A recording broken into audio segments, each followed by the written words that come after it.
Kubo and the Two Strings was by far the most ambitious thing that we've ever taken on. I mean, one of the things that you need for a big epic fantasy is you need scope, you need scale, you need sweep. And when you're making films in a warehouse on a tabletop, it can be hard to get that to come across. We needed to make a small-scale film that was shot on a piece of wood feel like it was lensed on an endless, majestic vista. So there were a lot of things that we'd never tackled on this film before. There's giant martial arts battles, there's this incredible, beautiful cinematography, these massive worlds that need to feel lived in. But in the end of it, it's really this beautiful story about a boy who goes through this journey and with his family and the people that he loves, and what we learn and what we leave behind along the way.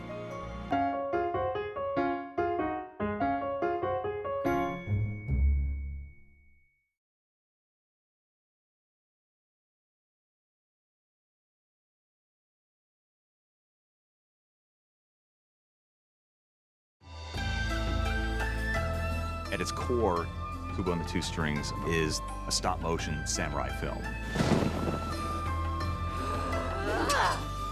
The original idea came from our brilliant character designer, Shannon Tyndall, and it's inspired by myth and folklore from Japan.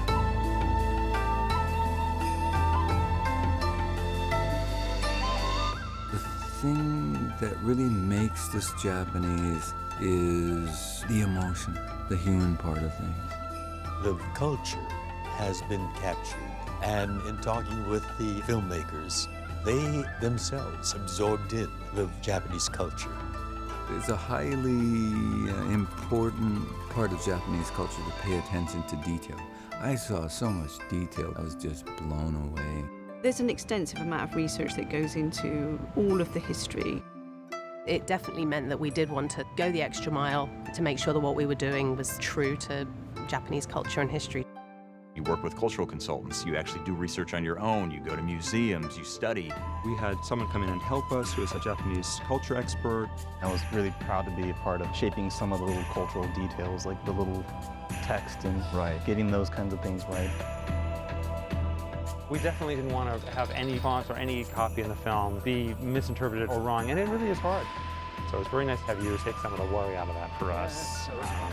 The thing that was fascinating about the beetle character to me is, to me, it's clearly inspired by a very specific Japanese beetle, which I think in English is called the Japanese rhinoceros beetle. But in Japanese, it's kabutomushi, and kabuto means helmet.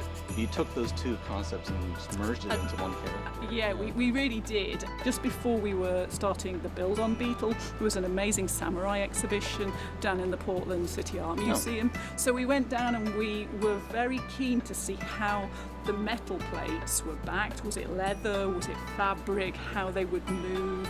The way in which a samurai's armor would work really helped inform how we were going to actually move the puppet. I feel like with the costume designs, there's an awful lot of information in there. We looked at Issey Miyake's work and how folding structures work around body shapes. All these came from Tokyo. You actually went there and... I went to Tokyo and I had a friend on the ground who just went and found more vintage fabrics. These beetles here are us trying to create a family crest. This type of blue is one of my favorite kinds of colors, and you don't see that too much outside of Japan. No, it's a particular kind of indigo. We've used laser etching, different kinds of stitching to represent the kind of stitching that we'd seen in more historical costumes. So many times when it comes to research about, these historical periods, and especially wardrobe, it's superficial. I love that he kind of went into how things were actually manufactured and made. Origami became a critical part of a lot of the design within the film. Ow! It's very imaginatively done. They've reinterpreted some of the realities with origami. It's action-filled, it's vibrant, it's seemingly vicious, but it's paper. And so when the adversary is cut, red confetti spreads, and it suggests blood, but it's also festive. We worked with a lot of woodblock motifs, and we tried to bring that into the film. The very act of making woodblock requires you to simplify, so we used large organic shapes that are prevalent in woodblock. We also used some of the wood grain texture and noise or particulate that's in some of the inks and peppered that through the whole film. We have laser cutters now and screen printing, so we were able to actually map on those textures. And so if you look at this film and all the surfaces and the ground and the skies and the fabrics and people's faces, everything has that same quality, that same woodblock texture, that unified look, because it was rooted in this one place. To see the costume people, the art department, everybody paying so much attention to the little details that the general audience may not even notice when they first see the film. I think a lot of Japanese audiences would be proud to see that. We want to make sure this place feels real. And I think the more specific, the more real you can make it, the more the audience can immerse themselves in the world. You know, even the tea ceremony or something as big as Obon Festival, those are all rooted in real things that we heavily researched. In Buddhism, when one passes, we become one with the great oneness of the universe. But we humanize it, particularly for children, so that they can understand. It's a way of paying respect to our grandparents or our parents, our ancestors. And I'm introducing my daughter to the Obon Festival observance. I had that explained to me by my parents. Place the lamp at the altar. Very good. Kubo is in search of his father who passed. So there's that element of finding a bit of yourself. It's very touching.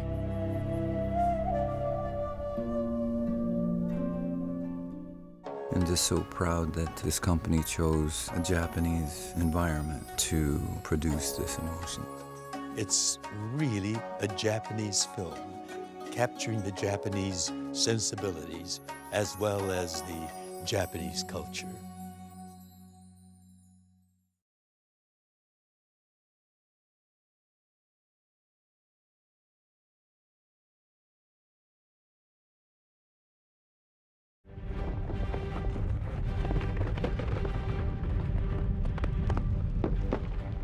We have quite a few giant monsters in our film. At first I thought it was going to be like your normal kids film, and then I started reading the script and I was like, oh my god. That was like the hook of the movie. Stop motion has a great legacy of bringing creatures to life. There's just something that's more tangible or real about it. That was kind of a nod to Ray Harryhausen, who's been a huge influence on all of us who work in stop motion. So we got to design 3 really crazy beasts that I think are really unique and really fun. Each one had like a really unique challenge to them, but most of all they highlighted scale. They were all just enormous creatures.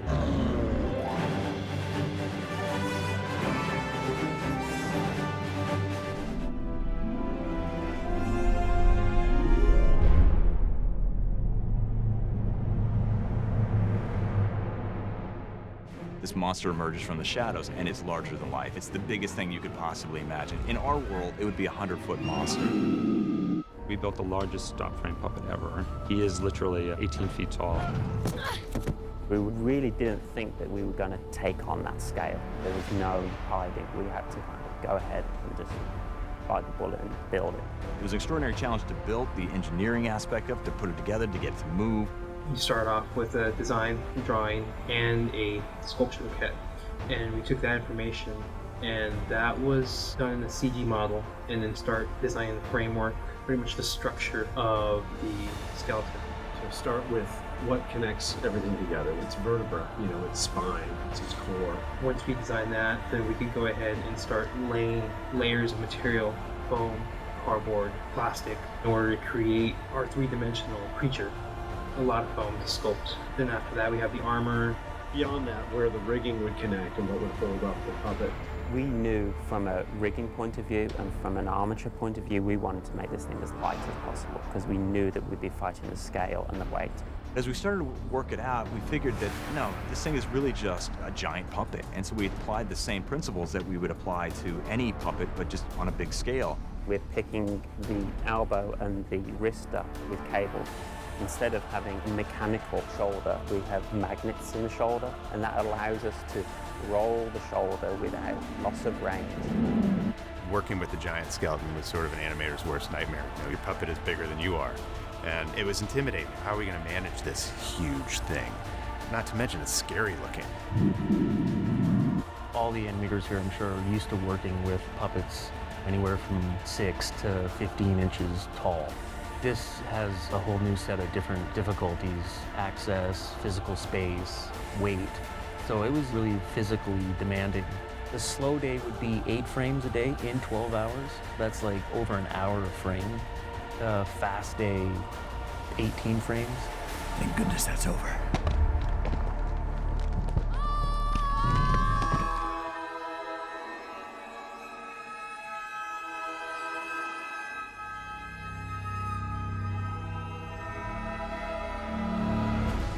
Garden of Eyes are just these outrageous spherical creatures that just giant eyeballs on stalks. In the movie, 6 of them that are coordinated around a giant, grotesque mouth bowl. So we thought, well, should we make 6 of them, or should we make 1 of them and shoot them from multiple angles? So we went for the latter. One of the most fun projects we did on the film as far as lighting goes was working with the miniatures to develop the eyeball of the underwater sea creature. It's hypnotic, and so we have this very mesmerizing moire effect from the eye. There is a metal mesh that covers the entire inside. And this is, in fact, steel. And you can see how the light kind of cascades and has all these beautiful little speculas. And in the center of that are little lights that counter-rotate amongst plastic globes, and those lights get sent like electricity through the entire metal mesh. This thing is 8 feet tall, but we needed a lot of motion control to control something like that. One of the things that we did do was we built an encoder system that picked up the coordinates of a bowling ball. We could roll it around and just get a much finer resolution out of the performance. You see inside there, there are 2 mice which are picking up the coordinates of the bowling ball. We want our movement to be very, very, very slow. We want to be like these kind of currents that are passing through these tentacles. So what we did, we built a robot, and inside are these tentacles that are being driven by motors. These are controlled with 2 motors that are giving us this swim cycle via some cable operation.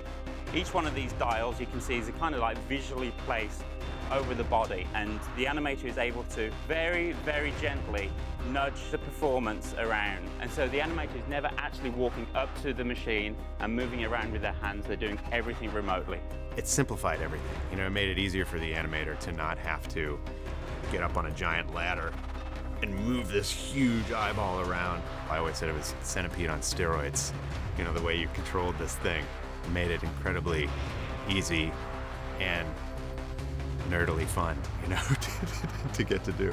This has sped up the process of stop motion quite considerably. We can have an animator come in for like 2 hours instead of 2 weeks.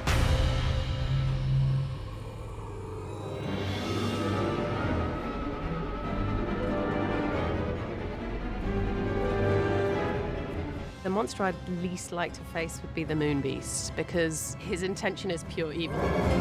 He's just so scary and so powerful. It really was a great collaboration between the Rapid Prototype Department. They built it. Rigging Department. They made sure that the animators could get the best possible performance out of it. The VFX Department. We were responsible with delivering that final look.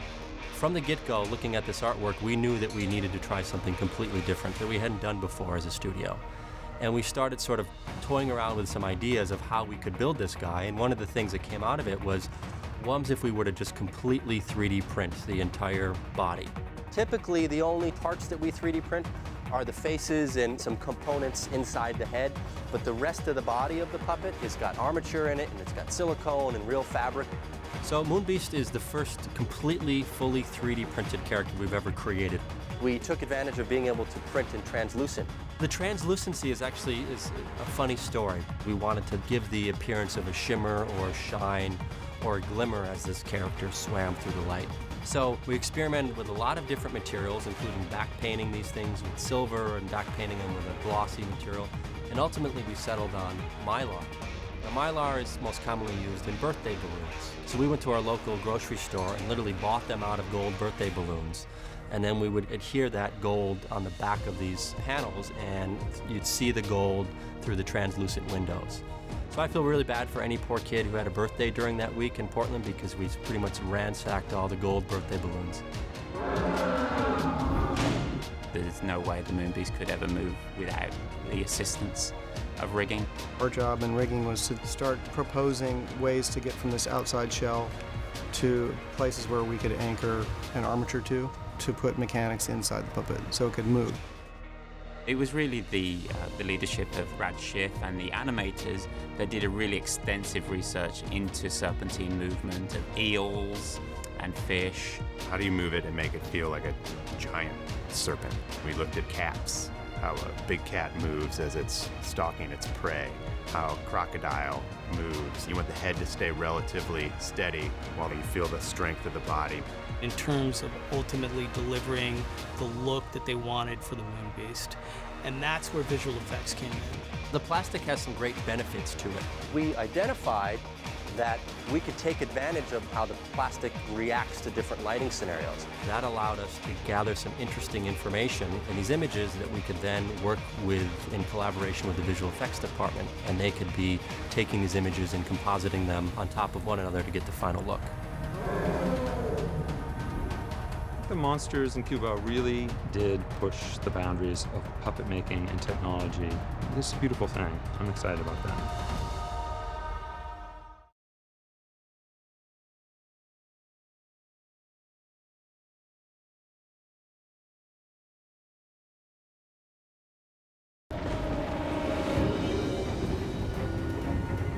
Leica really wanted to change the game a little bit when it comes to animated water. Early on, I knew it was going to be a challenge. Water and stop motion are not a good mix. They do not go well together. How we're going to really pull off water that will be convincing to the audience that your characters are really getting wet. It was a really exciting thing to try. Water was an unbelievable task for us. Typically water, when you're talking about stop motion films, it's always tough. It's a raging ocean, it's a rainstorm that's happening, characters jumping off of a boat, going underwater, splashing through the water, swimming through the water. It's enough to give our visual effects department a nervous breakdown. I think we succeeded. It was just complete terror, excited terror. If it's difficult and it's impossible and nobody's ever done before, we're gonna make a run at it, you know? It's practical and it's CG. If it's practical, that means that it physically exists somewhere within the walls of this studio. It's been made, I can grab onto it, I can hold it, and when we put it into the movie, it's being shot through a physical camera lens. Now, if it's CG, that means that it's computer generated. It's created in the computer. And the only place that it ever exists here within the walls of this studio is on the hard drives. We produced lots of practical reference for our CG team to ground their effects in our world and in Kubo's world. Oliver Jones and the rigging team, they just go to work and they start building oceans and they start showing us what it would look like if a wave was cresting, you know, and you had white caps building and coming over, and they used, I mean, unbelievably crazy materials to execute upon a vision like that. They built this crazy contraption out of this mesh of copper wires that would roll. It was crazy. And then they would start trying out different types of fabric. They were using like shower curtains. They would animate that surface so it would undulate like waves. It was beautiful.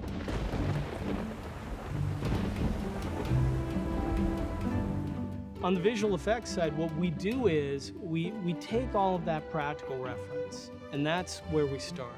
We do a photorealistic interpretation of what rigging and animation has come up with, and then we iterate until finally we land somewhere that's beautiful and that feels like it belongs in this world and it feels physical. And once we hit that sweet spot, then we're good to go. On a live action film, you would be shooting that either on the boat itself or on another boat with a telephoto lens. And so there would always be a little bit of undulation, a little bit of movement. Stop motion doesn't like that. It wants everything to be still, to be not moving. He wanted me to take a look at what the boats at night, you know, being thrown around by the storm, what that would look like, and taking that motion and copying it and sampling it so that we could get as realistic as possible with how our boat would move through a storm. The boat was certainly one of the most complex scenes in the film. It was incredibly difficult because you have the boat on a hexapod, so it's moving, doing its thing. You have one character that's on the deck of the boat. You have another character that's on a rig, sometimes 12 feet in the air, and the camera was sort of all over the place. You have all these things that are moving different from one another that you're trying to keep track of frame by frame. So there are a lot of different things at play that made it very, very challenging. But between the cinematography, the incredible stop-motion animation that our animators did, and then the editing, and then the music on top of that, the atmosphere just really crackles with that creativity, where you're all influencing and inspiring each other. There's something so seamless about it. When technology can marry storytelling like that, it's really powerful. That is one of the most rewarding and exciting parts of the process.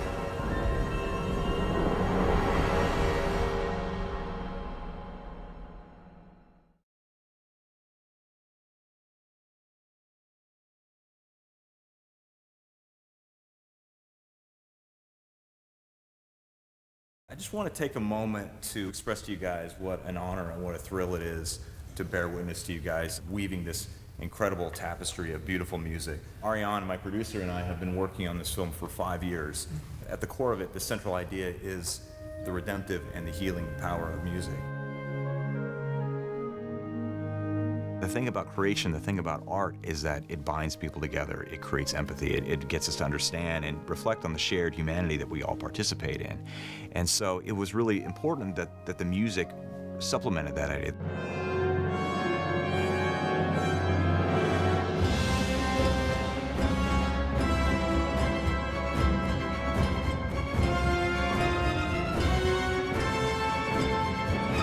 So often, we have these vague, inarticulate, but keenly felt emotions roiling around inside of us. And the thing that often gives voice to those emotions is music.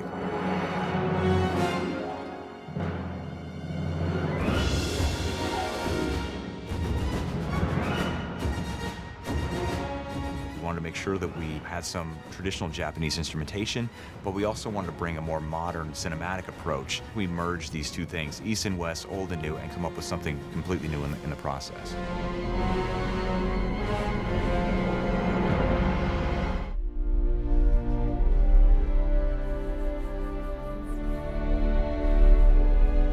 When Dario and I started working on this film together, the first thing that we do is we just talk about the movie. We discuss the general themes, the key emotional beats, and what's the key takeaway, what's the key theme that we're trying to get across, and then how does music play a role in getting that idea across.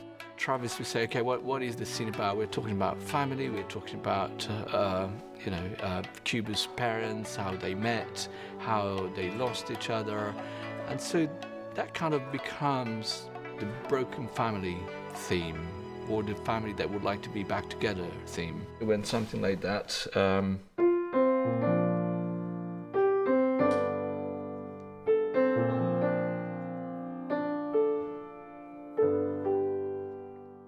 it's not so much a theme for a specific character, it's more for an idea. Every time that I encounter scenes where the family is somehow talked about, or there is a reference to the family that was, I already have a theme for that.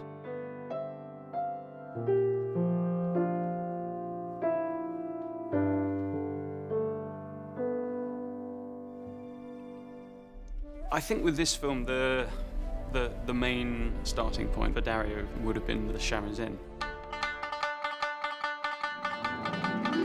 This instrument was born 150 years ago. It's sort of like a Japanese version of a banjo, a three-stringed instrument. Sometimes it's playful and sometimes it's being used very dramatically. The first image they got of Kubo with this shamisen behind his back, this rock star kind of guy floating in the air. There he is. We use the instrument because that would be appropriate for the place and the time. but it also has a really unusual quality. I think a lot of Western audiences, particularly, are not exposed to that kind of music. And there's something that's really strange and beautiful about it.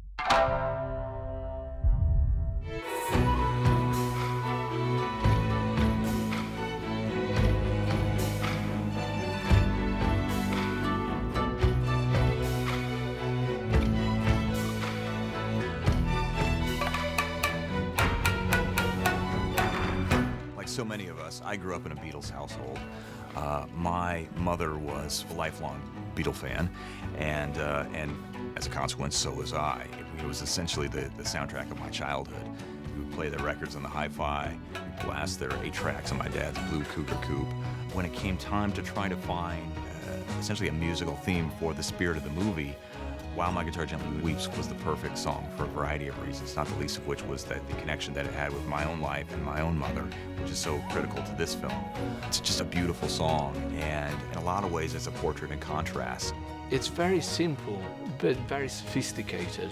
It's these competing, often seemingly incompatible ideas, commingling sadness with hope. It is a ballad, it's a lament, but there's also expectancy and optimism within it. It's really quite special.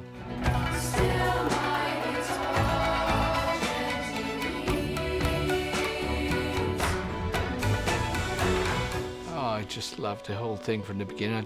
I want to run away with the circus, you know.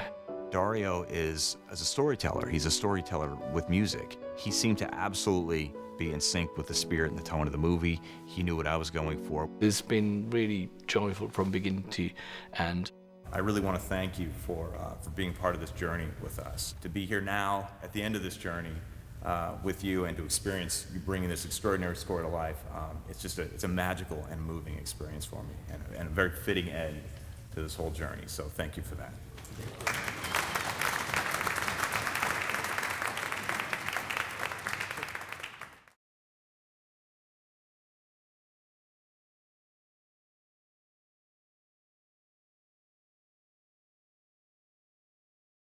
With every film that we do, we try to do something new. We love to challenge ourselves. We're excited by the idea of telling a new story, diving into a new genre, going to new worlds, and exploring different aspects of what it means to be human. And that was certainly true with Kubo. It was unlike anything that we've ever tried before. It was this incredible big epic fantasy, and at the same time it had a strong beating heart underneath. It was this very intimate story of what it's like to grow up, what it's like to have a family, and what that means. And so I think it's a part of an evolving like a story that we started with Coraline, and we progressed through Paranorman and Box Trolls, and now we've reached to a point where we can tell a story as big, as epic, but as also sweet and intimate as Kubo, and I'm incredibly proud of it.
Kubo is quite an epic feature for us. In a simple way, the film is a road picture, which is good and exciting, which means around every corner is something new. There's a visual diversity that's really exciting with that. But from a production perspective, it's a nightmare. Do you ever say anything encouraging? It's such a huge, expansive movie in lots of different locations. Too many sets, I can't even think of all of them. There's everywhere from a frozen tundra to beaches and water, over the water, under the water, to bamboo forests. I think we probably got up to about 80 sets. And these are unique locations, so this isn't just a main street. This is different land masses, different times of day, fantasy, realism.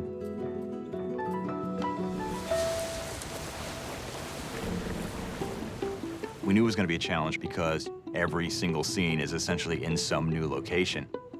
So we had to figure out how we could do that in a sensible way. The creation of the world is such a curious sort of process. You start to dip into the research that's been done. Then you might get some storyboards that give you an idea of how you want to at least see it from the audience's point of view. Really is such a large and unique world. So we have to bring together an amazing array of talents from different departments to get that done. You know, a lot of these things are a combination of miniatures, full scale, and classic matte paintings. I mean, when we build a forest, we don't actually build all the pine needles, but we have to make a convincing environment that supports the characters. And ultimately, if it feels like we need more environment, then that's when it comes over to visual effects. We take all of that practical reference, what they had out on the stages with the puppets, and create something that feels physical and that feels like it belongs in this world. We want to treat stop frame movies like you would any other film and be as ambitious as we can. From the moment it starts to the last frame, it's another world. And we've lovingly hand-built and digitally combined it all together to let the story shine. Just when I think, oh, we've reached the peak of what we could possibly do within the medium, somebody comes up with a new idea and it continues to evolve.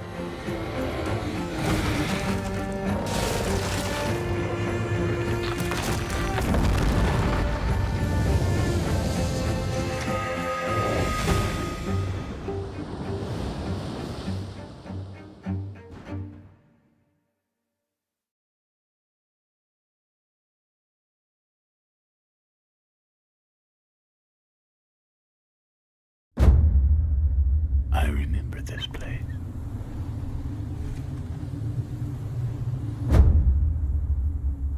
This was where my father prepared for his quest.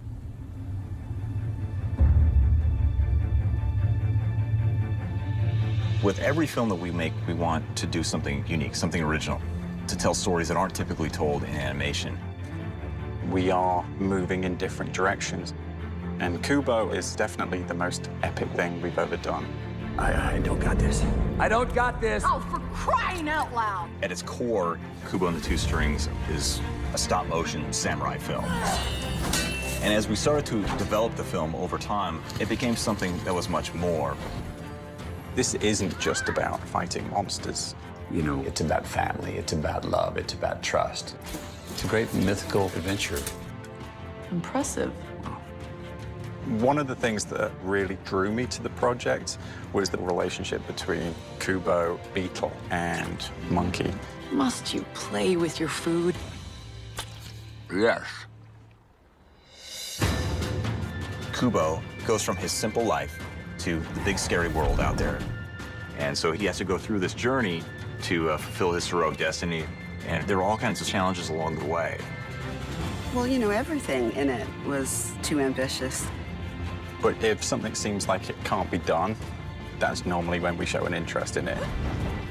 You know, a big epic action film, that's just not something that's typically done in stop motion. And for a good reason. How do we do stylized water? How do we do massive monsters emerging from the shadows? How do we make these characters come to life in a way that feels real? We certainly hadn't done that before, and I think the scale of it has never been done before. There's something so seamless about it. When technology can marry storytelling like that, it's really powerful.